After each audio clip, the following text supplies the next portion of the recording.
So Diego Schwartzman and Felix Auger-Aliassime, they're facing off in the first round, in the second round of the Italian Open. Now Schwartzman is not arriving to this tournament in good form. He lost early in Madrid. He also lost early in Monte Carlo. In Barcelona, he made the quarterfinals, but still hasn't had the best of seasons this year. He'll be hoping to get back to winning ways again, hoping to get back to that stellar 2020 form where he reached the semis of Roland Garros, reached the finals of Rome. He'll be hoping to get back that form again. And Auger-Aliassime isn't. He's a great player, so it's not an easy opener for Schwartzman. Now Auger-Aliassime this year has had some good results mixed in with some bad ones. He did well in the beginning of the year, reached the final, made the fourth round of the Australian Open, but on the clay courts, he hasn't been at his best. He did reach a quarterfinal in Barcelona, so good encouraging result, but he didn't do well in Monte Carlo. He lost in the first round. In Madrid, he also lost in the first round, so not so encouraging for Auger-Aliassime. So we're gonna have to watch and see whether Auger-Aliassime can get back some form against Schwartzman, who may be struggling a little bit too. Now Schwartzman and Auger-Aliassime, they've met once, and Schwartzman has the head-to-head advantage.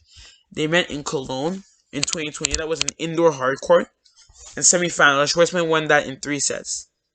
So my prediction, I think that Schwartzman will win this in 2 tight sets. I'm saying this because Schwartzman is way better on the clay than Auger-Aliassime, and Schwartzman beat Auger-Aliassime in a place that suited Auger-Aliassime's game. Not suited, but Auger-Aliassime is better on more than Schwartzman. I think that Schwartzman, because he's superior on the clay, can get the win. So I think Schwartzman in 2 tight sets.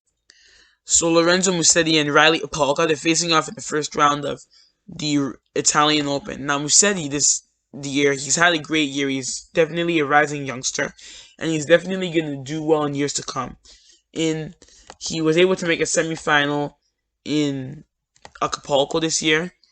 In Sardinia, he also made the quarterfinals, and he also has had some good results on the clay courts. Last year in this same tournament, he defeated the likes of Wawrinka and Nishikori. So Musetti is definitely one of the rising youngsters, and he's definitely going to do well in years to come.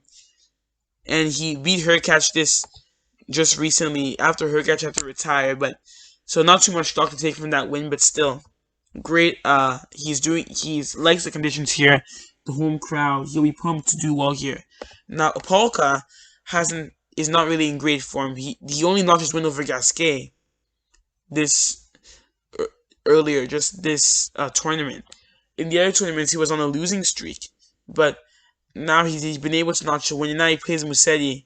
And he's gonna have to be weary because against an informed Musetti, it's gonna be really tough for him to be able to do as well. Now Musetti and Opelka, they've never met, so they have a 0-0 head-to-head. So my prediction, I think that Musetti is gonna win it. I think Musetti right now is playing at another level, and I think that Opelka is still struggling for wins.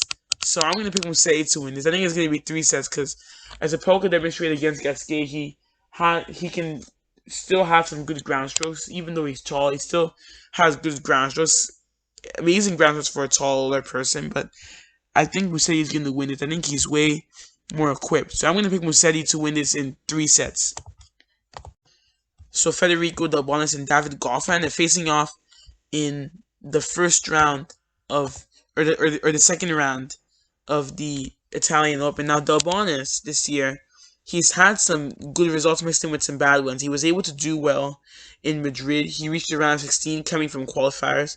Made the quarterfinals of the Serbia Open. He also was able to make the semis of the Chile Open. So he's had some good results, especially on these clay courts. He has a big serve. He has that awkward ball toss when he is serving. He also has that good lefty forehand that does really well on these clay courts. So he's well equipped to do well on the clay courts. But he faces David Goffin, and it's going to be tough because Goffin also can do well on the clay. Now Goffin, at first, he was struggling for wins. He did well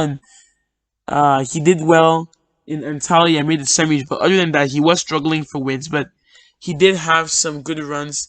He did well in the Open Tour de France. He won that title, and he also was able to have a little bit of some deeper revenge, being the quarterfinals of Monte Carlo. So it appears that he's getting back some form gradually, but he's gonna have to be wary because Delbonis is definitely a tough opponent to break down, especially on these cool clay courts. So it's gonna be important to see what is gonna happen here. And now they have met once. Goffin has the head-to-head win. That was on a hard court, indoor hard court in 2015, and Goffin won that one in straight sets. Best of 5 though, 7-5, 7-6, 6-3.